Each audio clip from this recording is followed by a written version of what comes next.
بسم اللہ الرحمن الرحیم۔ ابو ہریرہ رضی اللہ تعالی عنہ نے بیان کیا کہ نبی کریم صلی اللہ علیہ وآلہ وسلم نے فرمایا، قیامت کے دن سورج اور چاند دونوں تاریک بے نور ہو جائیں گے۔ صحیح بخاری حدیث نمبر 3200۔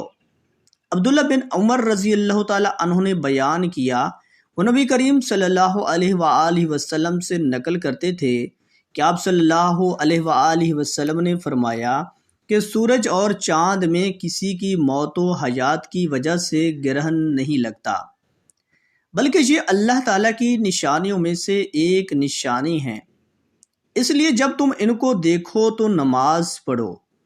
صحیح بخاری حدیث نمبر 3201۔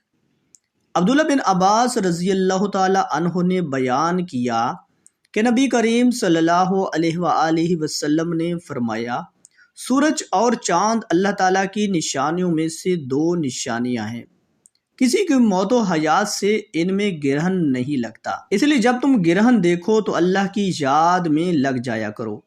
صحیح بخاری حدیث نمبر 3202۔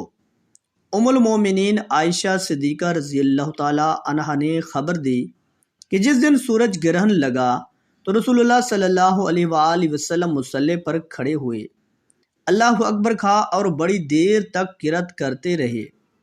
پھر آپ صلی اللہ علیہ وآلہ وسلم نے رکوع کیا، ایک بہت لمبا رکوع، پھر سر اٹھا کر سمع اللہ لمن حمدہ کہا اور پہلے کی طرح کھڑے ہو گئے۔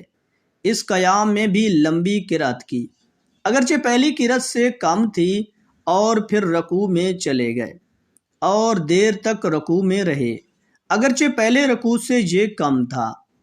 اس کے بعد سجدہ کیا، ایک لمبا سجدہ۔ دوسری رکعت میں بھی آپ صلی اللہ علیہ وآلہ وسلم نے اسی طرح کیا، اور اس کے بعد سلام پھیرا تو سورج صاف ہو چکا تھا۔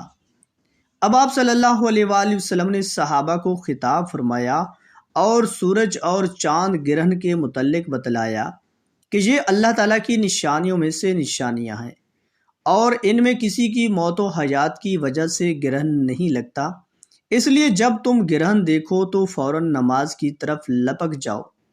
صحیح بخاری حدیث نمبر 3203۔ دوستو، اللہ پاک سے دعا ہے کہ اللہ پاک ہمیں حدیث مبارکہ پر عمل کرنے کی توفیق و ہمت عطا فرمائے۔ آمین ثم آمین۔